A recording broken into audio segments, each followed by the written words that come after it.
Welcome back to More Than a Lumpy Jumper. It's the last episode of season 6, and Bobby and I are reunited to talk about emotions in the workplace. Are they something to be kept in a box, locked and padlocked? Or do we accept that they're part of the human experience and can't realistically be kept out of our work lives? How, as leaders, can we leverage our emotional capacity to make us better, more effective leaders? And are there limits to letting our emotional selves run wild? Come and have a listen to the two Bs back together for being the emotion in the room. Hi, Bobby. Hello!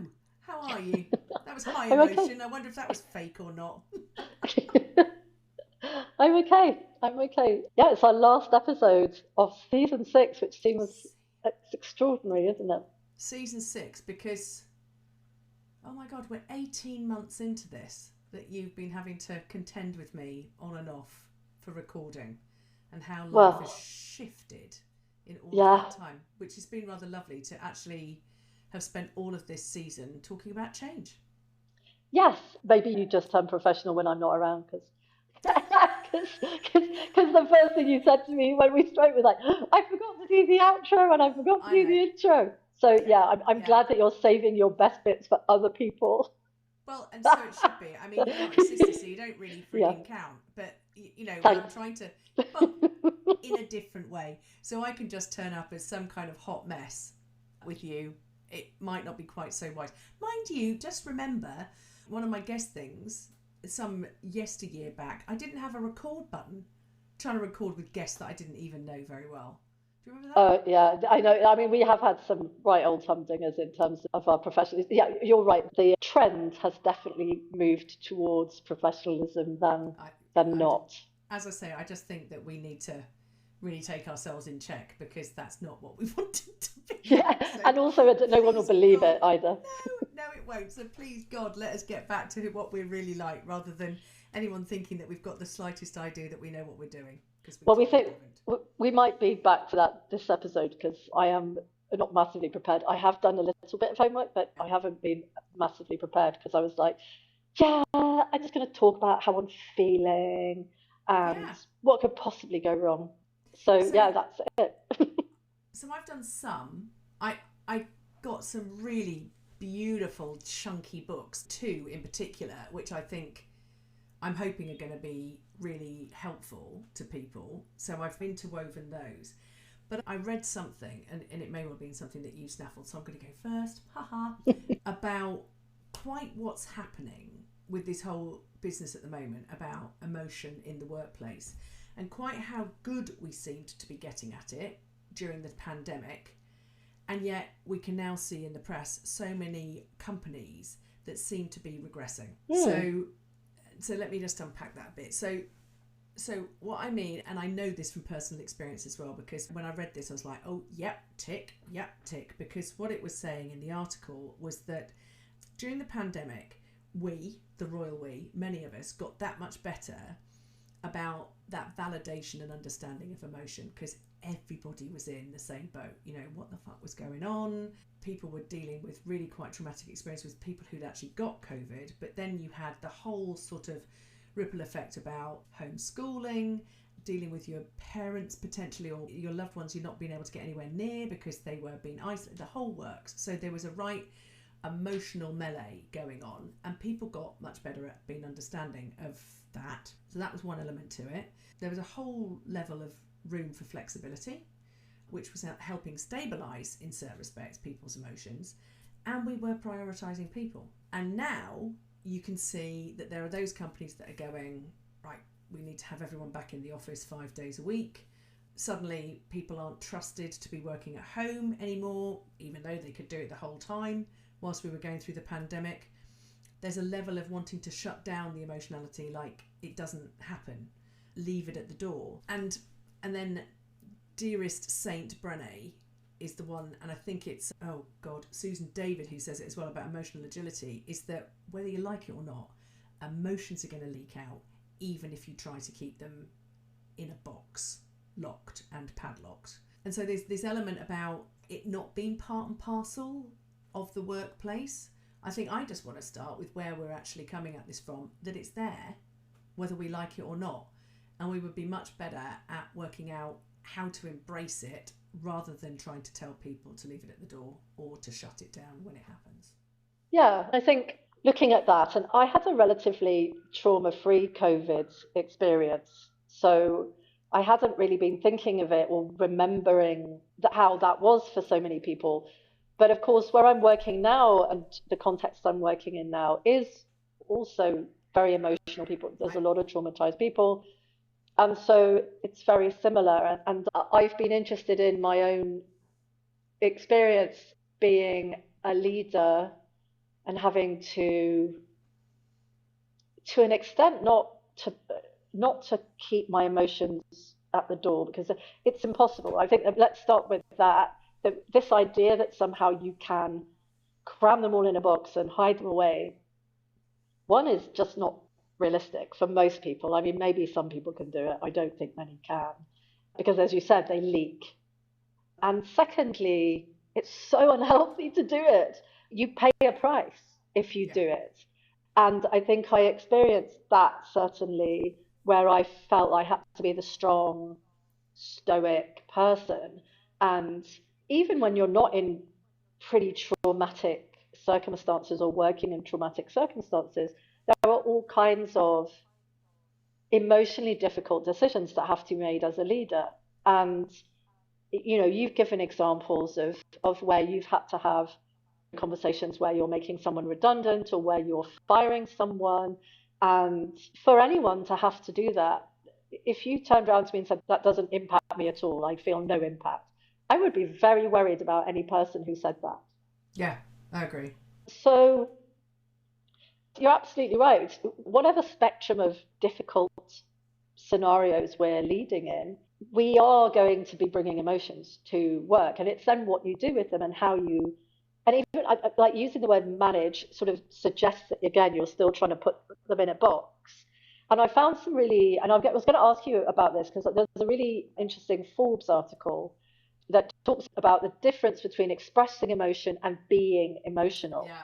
Yeah. And I know that in at least 2 episodes, we've talked about having a emotion wheel or an atlas of emotions. Until you can actually express how you're feeling or what it is you're feeling, it's really hard to then be able to do anything else until you are self-aware. And so it talks about tools, and some of them that I haven't heard of. Ruler's mood meter. Yeah, brilliant. Do you know that? Can you talk about that? Because I'm really interested, because I saw there were things about doing check-ins and sort of things like that. And so I'd be really interested because I have never heard of it. And if you know about it, I'd love to hear. So interestingly, I found the same article because I was just about to say to you about this business. If I can just backtrack slightly to your wording of managing emotions. I read somewhere, and you might have seen it, I can't remember if it was that article or something else, but self-regulation. So it's the regulation of emotions. And I see that as distinctly different. If you're managing it, it gives me the impression of, right, oh God, it's coming. I'm going to pop it in here and slam the box lid on it.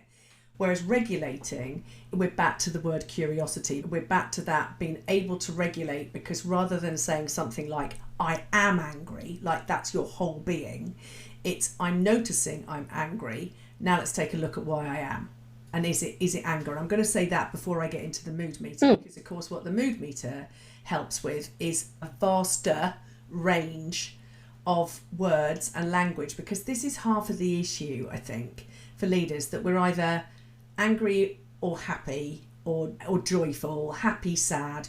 We find ourselves slightly stunted by our level of language that we can actually use if we don't take the time to unpack it. And the other thing I was going to say as well, which I love this, and I knew that you'd like this, Susan David actually says that it's like knowing that you've got a chocolate cake in the fridge. Maybe not for us now that we've been doing so well with what we're eating, etc. No, I've still got chocolate cake. Yeah, exactly. So the thing is that if you try to ignore the chocolate cake that you know is in the fridge, eventually you're going to go and slam your whole face into the chocolate cake, yeah. Whereas if you appreciate and know that it's there and just go and stick your finger into it or just take one little spoonful, so that's what self-regulation is like. So it's noticing that you're you're angry or whatever it might be, and we can talk about this in more, but I just wanted to say that because that's the other thing that comes with the mood meter, that you can start to give it some kind of delineation to what it is. So the mood meter, Yes. it has 4 zones to it.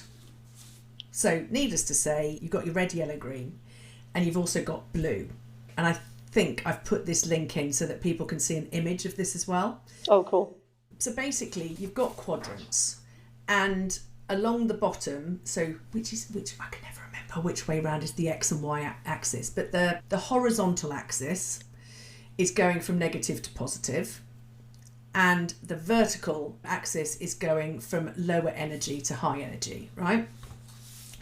So if you start in the blue zone, which is bottom left, you're talking about low energy, low likability. So that means that, well, let's think about things. It's things where you're more likely to be feeling bored.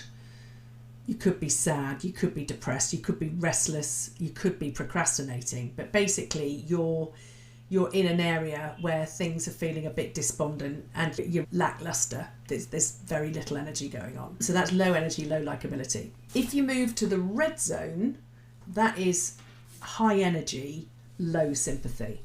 So that's when you're upset, annoyed, irritated, tense, angry, panicked, stressed. And again, I want to unpack some of those words as well. But basically, it's a bit like Brené Brown says, that anger is an action emotion, because basically it starts you letting rip into something. And that's what's going on with this higher energy, but not in a particularly positive way. So that you've got emotional activation in that quadrant. So the blue and the red are the bits that you're trying to move out of, and you're trying to head to the green and the yellow zone. So the yellow zone is at the top right, and that's high energy, high likability, high positivity to it. So you're pleasant, you're happy, you're joyful, you're feeling optimistic, and so you are attentive and committed to the things that you're actually doing. That's when things really start happening. So again, action oriented in that respect. And then the green zone, you might not have as much energy, but you've got a lot of sympathy. So it may well be that you're feeling very calm, you're tolerant, you're grateful, you're feeling satisfied and comfortable. So you don't feel like you've got to activate too much, but there's a level of safety and you're feeling quite serene. Okay, cool. And then when you get into it, and this is why it helps with the language, because the anger one, I think, is an interesting one, because this plays into one of the other books that I've reread some of it for this episode, which was the Atlas of the Heart, because Brené Brown goes through 87 emotions. Wow. Yeah. In this book. It's brilliant, and it really helps with that articulation, the language element to it. And so when you are looking in that red zone at the top, you could just go slap. There's red, it's anger. So you could go anger, joyful, serene, depressed, or whatever it might be. And what it does is that in each of these boxes for the mood meter, you've got 1, 2, 3, 4. You've got 16 different words to help you articulate it. So if you are in that activated, not so likable, but the high energy, we're then talking enraged, furious, shocked, annoyed, uneasy, troubled. There's a whole range of words to it, and it does that across all of them. So what you're actually doing is being able to start to unpack what you might just call one emotion. So it's a bit like when we say, right, I'm pissed off. Yeah. What does that mean? What does that actually mean? So are you pissed off because of something that somebody else has done? Are you pissed off because it's something that you realise that you're quite angry with yourself about? Yeah. Or are you actually pissed off because you feel like you've been left out of something, and so suddenly it gets into belonging? But we have this one articulation of something, and if we don't take the time to really be able to recognise what else is going on, that doesn't help from a leadership perspective or a life perspective. Yeah, I really like that. I haven't seen it, so I'm going to look at the links that you put in. And what I could see from the Forbes article was it was suggesting it was used for check-ins, like team check-ins. But it's also a check-in with yourself. So you can use it for more than one purpose, right? You can use it to become more self-aware about how you're feeling, but also you can then help the rest of your team to maybe start to get used to. Because I'm sure that there's a level of discomfort with a group of people going, oh, so now we're going to do some mad hippie shit and talk about how we're feeling. And I Yeah. can just imagine in some of the places I work, which is very, very male orientated, people would feel very uncomfortable about even just having that acknowledged conversation. Yeah. So, for example, I've been completely obsessed with, I can't remember which guest it was, who was the happiness officer. I can't think of the name now. Terrible. Well, I'm going to have to look it up, and I'll have to put the link on again to say soz. But I love that idea. And so I've just been writing our annual work plan with our activities, and and all the outputs are all very sort of typically UN dull stuff. But one of them, interestingly, has finally been that the team and members of staff are empowered, enthusiastic, supported, blah blah blah. So I've put as one of the activities that we appoint a happiness focal point, and it's all gone like through and been accepted, and everyone's gone yeah, because I suspect nobody read it properly and didn't notice that I just popped in this, we're going to have a happiness focal point. So I was talking to people about it and saying, yeah, we're going to have a happiness focal point. And everyone thought it was very funny. Ha ha ha ha ha. But now everyone loves the idea, and they're coming into the office going, you know what, we think we should be doing, what we could do just to get some team building and to make people feel more engaged.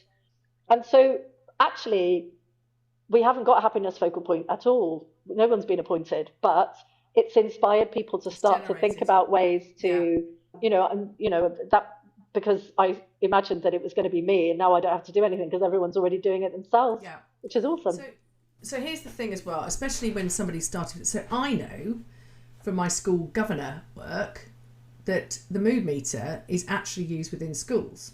But what they use is just the red, blue, yellow, green, because of course what they're doing is like starting an increase. So even with the little ones, they are allowed to come in the mornings and put their names into whichever box that they're actually feeling. So they've had some understanding. So it may well be that they are feeling blue because they've just had a tussle in the playground with one of their mates, or they've had an argument with their sister before they've come into school, or whatever it might be. And so that they rather than necessarily just the language of the words, they are being allowed to embrace how they're feeling. Which is brilliant. Acknowledged. Love it. But I'm thinking, sometimes for some adults, if it's so uncomfortable, you're starting from a very low point, and maybe with some adults and some organisations you're going, let's just do blue, red, yellow, green. And then the conversation is about, well, how do we move you from blue to green? Or because you may well have to go through green to get to yellow. Or whatever it might be. Yeah, of course. And so the conversations and the action and the activity becomes about what needs to happen. The other thing I loved that Brené talks about in her book, sorry, I'm jumping around a bit, but it all sorts of links, because she was talking about, and this might be very relevant for where you are, about the difference of being in the weeds. Now, and just hold your face still, because the other articulation is being blown. Yes, for the audience, she is trying really hard just to behave herself right at this moment in time and to show no level of emotion with what I've just said. So I'm just going to keep talking while she tries to calm herself down. So, being in the weeds, she has completely lost it now. Right, where are my notes? Because I'm just going to ignore her for slightly longer. So, I have myself on mute. Okay, I'm good. Go for it. So being in the weeds is when you're stressed. Being blown is when you're in complete overwhelm. So she was talking about it from a hospitality perspective, and they had this brilliant way of if somebody came in, you've been, massively busy restaurant. If somebody came in to the kitchen and said, I'm in the weeds, somebody would say to them, okay, what tables are you? What are you doing? What needs to happen? What two things can I take off you? And so it may well be, can you just deal with tables 3 and 4? Or can you do a rebomb on the cups of tea on tables 6 and 7? So that's being in the weeds. So you're still able to articulate what's needed. If somebody came into the restaurant and said, I'm completely blown, then they would just be allowed to go and cry in the toilet for 5 minutes, walk outside, do nothing. They weren't asked to participate in problem solving. Others would just swoop in, take on all of their tables, all of the stuff that they actually were able to do. And they got 10 minutes, but there was 10 minutes basically off grid. I really like that, but we'd have to find a different phrase for it. You may well have to find different articulations, but I think that, but with both that whole scaling down of the mood meter, and in tense environments like you find yourself, just to be able to have those things, it starts people along the lines of it's okay to articulate it in this way, and that's actually expressing emotion, not being emotion. Yes, the thing that the Forbes article was saying. But I thought that was brilliant as well. Yes, it is. I like that a lot. Allowing somebody to just take themselves completely off grid, and there's a time moment to it, but that might just be enough for them to put themselves back together and get back to it. Yeah, we've talked previously about some of the grounding tools that we might use if we are at that point where that level of anxiety or whatever it is has blown us. Then that 10 minutes. Sorry, you were drinking too when I said that. That was really, really just nearly tea across the screen there. I'm so sorry, that was not intentional. Yeah, whatever. I'm so sorry, Bobby. Well, I brought it up, so it's my own fault. Yeah, you should have known better. I should. But yeah, I think that's the time. It gives you that space, and often you do just need, sometimes when that emotion has got so overwhelming but you recognize it, because so I'm currently taking advantage of the amazing Op Courage, which is the veterans mental health support for people who have PTSD. Yeah. And a lot of the discussions that we have is that loss of control, I guess, is that you feel powerless and helpless because and often, all kinds of other emotions come in then, and blame about the fact that you cannot regulate yourself. So actually one of the really, really empowering things is to be able to start to recognize it before it gets out of control, and then to be able to say, I'm blown, yeah, or whatever, and then go and take your 5 minutes to go and do then a lot of the things that we have been, that the therapists work through with us. And even the simplest thing, and we've talked about it, the 5, 4, 3, 2, 1, things you can see, hear, taste. And actually sometimes that's enough to just suddenly go, and then the world stops being whatever it is and goes back to, you find your feet, or the balance comes back, and everything just sort of puffs right back down again to where you can control it. But also you recognize it, but also other people, they don't ask you questions about it, they don't, as you said, and that's the most important thing, because one of the other, I think, particularly when you are not regulated in terms of emotions and all the hormones going on, etc., is that you also are embarrassed about it, and you don't necessarily want a whole load of people coming and going, oh my God, are you okay? La, la, la, la, la, hugs. For me, I often found that when I'd be on the verge of tears, people would come and give me a hug, and then that was it. I would be in pieces. And what I actually needed people to do was just leave me the fuck alone. Yeah. I mean, sometimes I need a hug. Don't get me wrong. I absolutely love a good hug. But there are times where I just didn't want everyone to acknowledge it because I was still trying to regulate. And the moment the hug came in, I couldn't regulate. And so I just want people to go, okay, Bridge needs a moment. She's going to go off and do her whatever thing. And then I'll come back and I'm absolutely fine. So there's a lot in that. So where do I start? I don't always think that what people are doing when they come in for that hug or whatever it might be is to acknowledge what's going on for you. They're trying to rescue you. They're trying to fix you. We're back to that again, because this is the other thing I think for leaders and organisations, that we're back to the same conversation again, but people have got to get used to the awkwardness and the discomfort of somebody potentially just having a moment falling to pieces in front of their very eyes.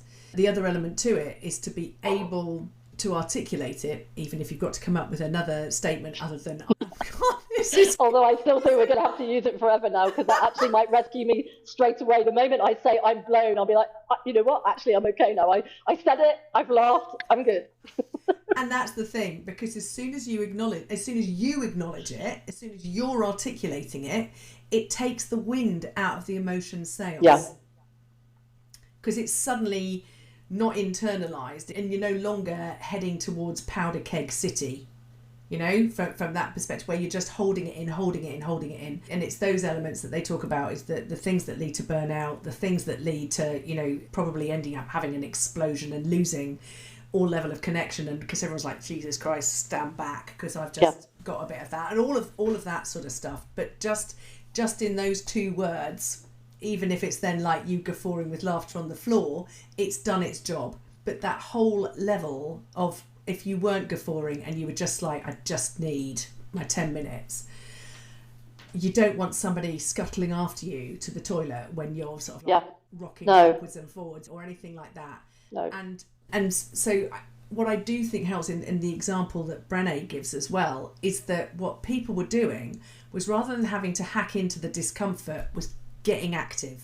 Yeah. Going, that person's not there, I've got to pick something up. Cover up, to do something practical, which is just how to support them. And that's supporting them, it's not rescuing them.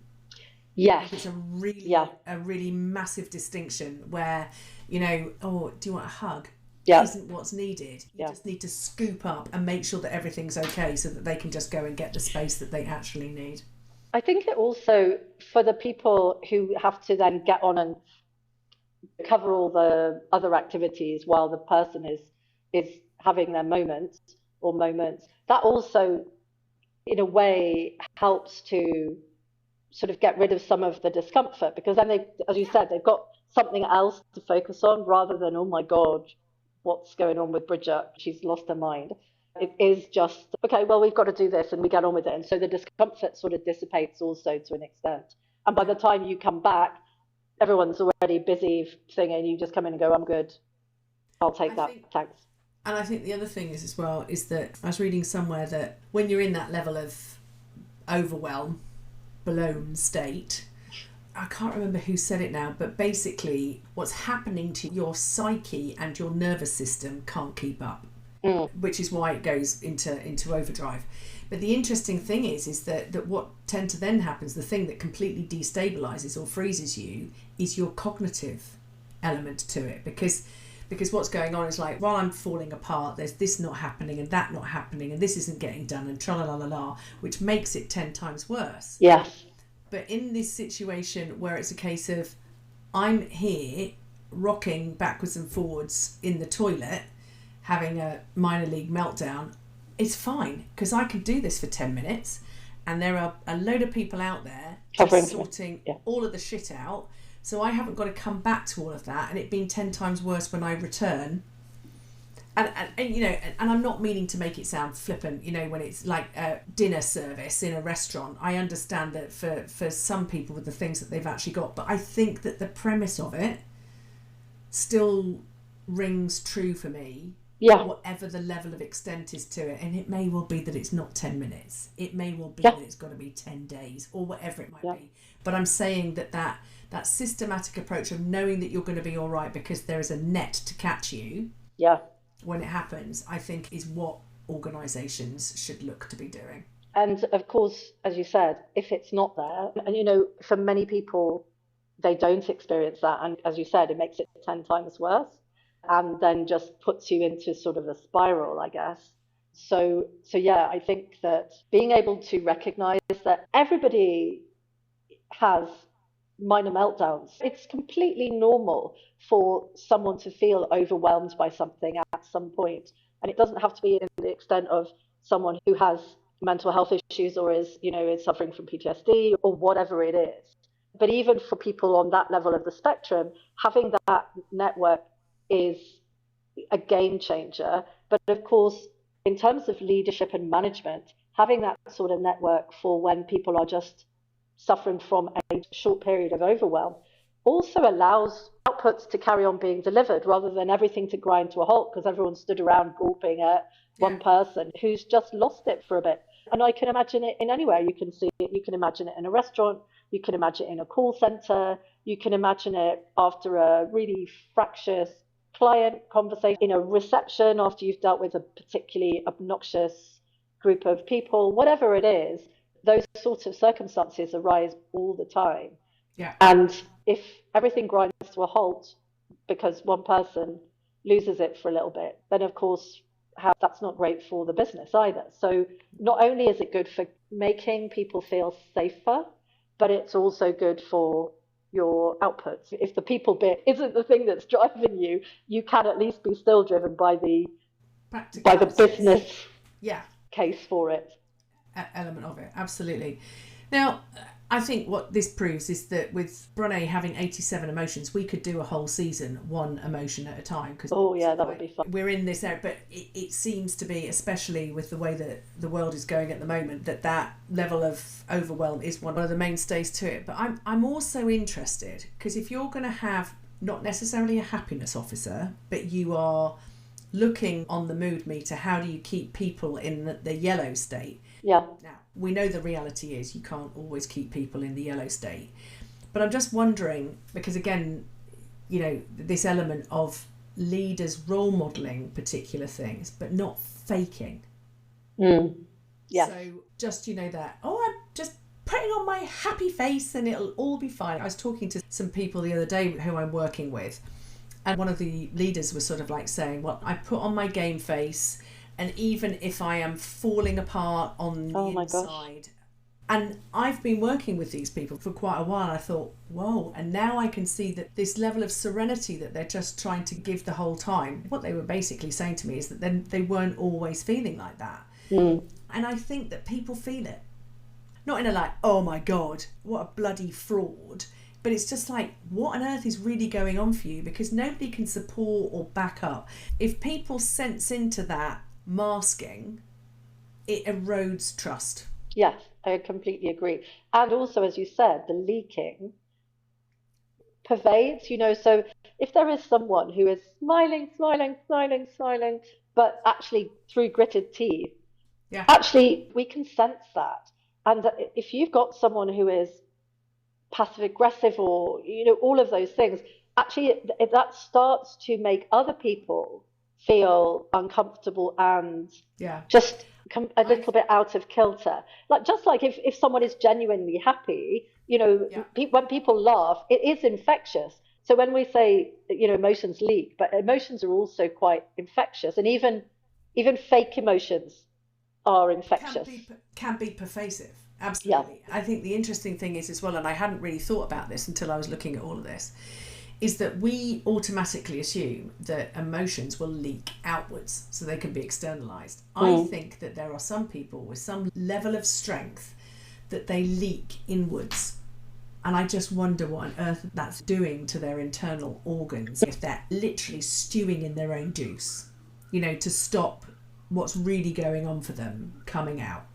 So I think that there's wrongs in all of that. But I guess my curiosity is going, how do you make sure, if you are looking at stemming that level of happiness in the environment that you are in, how do you make sure it's real? I love this idea of checking it. I think that most of the humanitarians I know are traumatized in some form or other. Yeah. And to start with, a lot of people are still self-medicating unhelpfully with alcohol or food or sex or all of those things. I think certainly for me, I just spend a lot of time wondering about, how am I feeling? And if I'm not feeling great, I'm not going to be bouncing around going, hey, let's all be happy today. But I can go, it's a tough day today, because often we all will get very bad news about something or an atrocity that's happened. And of course, everyone's impacted by that. And so then you can be like, this is tough, right? It's tough today. Or what do you need at the moment to be able to, maybe we'll take it easy today in terms of what we're trying to achieve, because actually we're still all trying to process some awful things. And, often it's colleagues who've died or colleagues' families who've died. So I think that as leaders in the context where we are, we have to be very aware of, I guess often I kind of go, this is impacting me, so it's got to be impacting other people. If I'm feeling like this, then it's really likely that at least 80% of the people around me are going to be feeling this way. So much of the idea of a happiness focal point is a little bit flippant, but it's more about trying to find opportunities when it's appropriate to find some joy or to recognize how we're feeling together, because there is a tendency for everyone just to sort of get on with their thing and then go home. And for some people, that's fine. Some people want to process it alone, and other people not necessarily. And I just think sometimes we need to get together and at least acknowledge that there's some joy and there's some sadness and there's some frustration or there's some fear. And sometimes it's necessary for us to do that together and to have opportunities just to be together and then talk about how we're feeling, whether or not that is, I'm super happy about the fact that so and so's had a baby and isn't that joyful? Yeah. But also recognizing that, you know, people may be losing their jobs or people may have lost loved ones or their home in some of the circumstances I'm working at. It's tough. And it's also tough to, I think there are times where there's guilt. One part of the team has good news or is something to celebrate, but being aware that actually around us there are people who are very, very far from that. And it becomes quite difficult to be able to, I think sometimes there is guilt in terms of whether or not we should be celebrating. That's kind of always a tough one to do. And it's really hard sometimes to find that balance. There is so much to say in all of that. Let me try, because I know we're running out of time, but connectivity is the first thing that springs to mind. Yeah. The connection that you're trying to bring from all of that. It put me in mind of Sam Garstin, who will have been on, and I know that I've been talking with her about cycles, but about energy management. So again, you'll have in these groups, if someone's celebrating a baby having been born and something really wahoo-y like, while somebody else has just lost their home, their energy management is going to be different. So again, being in that level of conversation, you can massage the energy between the people, that you know that people can pick up more than other people can from that perspective. Brené talks in one of her chapters in Atlas of the Heart about places we go when we compare and the emotions that we have there. And I think what you're allowing for there, if it can be born and grown, is Freudenfreude, this business about being able to be joyous on behalf of other people. We're really crap at that some of the time. And I know it from my own, I'm saying we, I know that more often than not, where I start from is envy. I'm being honest now. When something happens and somebody's done something brilliant or whatever, I start from a point of envy, and I really have to take myself into check to be really joyous on behalf of other people a lot of the time. But the more you practice it, the more it becomes. So I think with what you're actually doing there is the opportunity for Freudenfreude. And then the third thing that I would say, that I think that again, whilst you're starting from we're going to have the happiness officer, what you're actually helping people learn to develop is to be able to speak up in the check-ins. And what actually comes from that are all the things that we've just described, and you can also be safe in getting into healthy conflict and into healthy challenge. And I go back to this company that I was just talking about, who, in terms of some of the profiling I've done with them, they all have really strong wills, really strong decision making. Not one person wants to confront anybody else for fear of upsetting them. And again, you know, all the stuff I've read is that organisations become that much more productive when they can actually speak truth as to what's really going on. So to be able to say, I'm feeling really pissed off and this is the reason why. I'm feeling quite jealous because of whatever it might be. You give it air, it dissipates, people know where you're at, you can regulate all of that within the group, and people know that it's safe to be able to bring it all. And I mean, we're nowhere near that, but it's all baby steps as well. And also, I think one of the other things is the modeling. And I've been really happy recently where one of my direct reports, he asked for some advice, and I said, yeah, I think, you know, that's a great idea. And actually he said, you inspired me for that, because I watch how you are and some of the things you say, and I watch how you interact, and that's made me feel that I can now go and do this particular. And again, I'm sitting there going, oh my goodness, I don't know how to react to that. But yeah, I just said thank you. You clearly weren't blown. Oh, Bobby. You're a bad creature. Sorry, couldn't help myself. Sorry, you weren't overwhelmed by it. No, but you're on the right lines. But it was lovely to hear. So there's also this element of I try really hard not to go in and pretend that everything is okay or that I'm happy every single day, because I'm fucking not. And there are plenty of days where I walk in and I'm just like, you know what, I really don't want to be here. I just want to go home today. I just want to sit in my pajamas and cuddle my cat, and that's not a euphemism. So yeah, you know, sometimes I'm like, yay. And then someone said, look, there's cake in the kitchen. I'm like, wow, this is a perfect day. But there are other days where, yeah, everyone's just like, fucking hell, this is horrible. This dreadful thing happened and nobody really knows how to express it. So I love the idea. I'm definitely going to have to look at the food meter and also all of the different words. And that's the thing. We have very limited words and we don't dig enough as to what it's actually come from. So her book, and she does it in all of these chapters. So things like places we go when things don't go as planned. She's grouped the emotions around that. Places when we compare, places we go when it's beyond us. They're grouped into certain elements of it. I'm going to have to check out The Lovely Brené again, because if I think about it, we do have a tendency just to go, yeah, fucking shit, it's shit. Or, you know, I'm pissed off, I'm sad, I'm angry, I'm happy. And actually, it's much wider than that, because some people are sad because they're scared, and some people are sad because something terrible has happened and something tragic has happened. So it's brilliant, because her book is very from the emotion perspective, rightly so.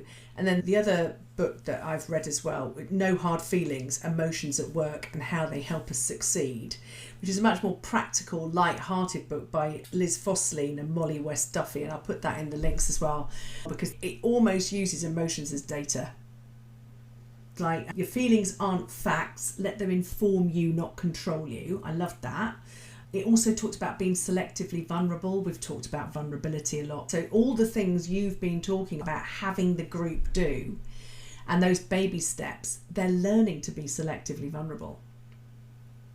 And whilst we talk about, you know, the senior team have to sort of like pervade the culture, blah, blah, blah, our emotional culture is entirely our own. It comes directly from us, and as we've said, it can affect others, so be careful with that. And I love this one as well. One of their things is be less passionate about your job. I love that, because they say don't equate worth with work. I'm like, yeah, hallelujah.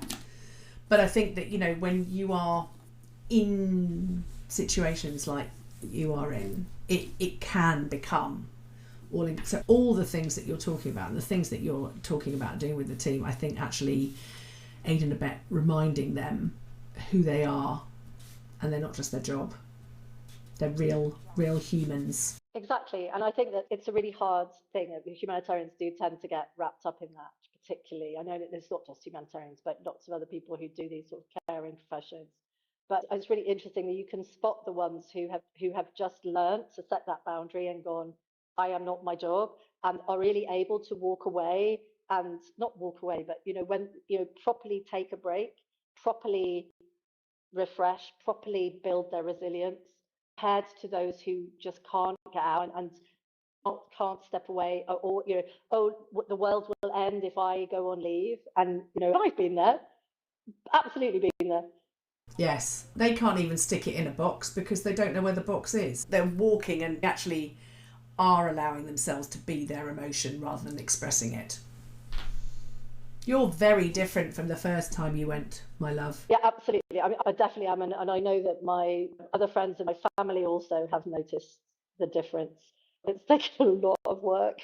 It took a lot of work and a near mental breakdown as well. So attempting to come onto podcast therapy with me as well. I'm not quite sure whether that's helped or hindered. It definitely helped, my darling. And all of your wise words are always just a sort of, what's the word? God, I've just lost all my words. Anyway, I was going to say something, and then it was to do with honey on calming things down. Lovely. I like honey. Bobby, much as you didn't do an intro and an outro, did you get a quote? I have got two. So yeah, up your hoop. Okay, so you've made up for it. I have made up for it. Yeah, they're both from Brené, because this book, Atlas of the Heart, I think just plays so beautifully to this final episode for this season. So the first one is, the wild and ever-changing nature of emotions and experiences leaves our heart stretch-marked and strong, worn and willing, which I really liked. And then this one, which I think absolutely plays to all the stuff we've been talking about. Human emotions and experiences are layers of biology, biography, behaviour and backstory. That's a lovely alliteration as well. Very clever, Brené. And Brené, they're all bees, and it's from Brené Brown as well. Wow, she's a clever lady. And that is a wrap on season 6. Hallelujah. Well, I'll see you for the next season, my lovely. Well, I'll see you before that, but I'll see you for the next season. Yes, and I hope everyone misses us greatly, and we'll be back soon. Bye! Thanks for listening. All of the resources are on the More Than a Lumpy Jumper website and the Spotify podcast page. We really appreciate the support of all of you lovely listeners. We always love to hear from you with suggestions or feedback. And if you enjoy our content, please follow us on your favourite podcast platform. Give us a review, hopefully 5 stars, and share with people who might feel the same way. We're taking a break over the summer, but we'll be back in the autumn with a fab new season. If you're going to miss us terribly, we have quite a back catalogue, so we invite you to catch up on any episodes you may have missed. See you later in the year. Bye.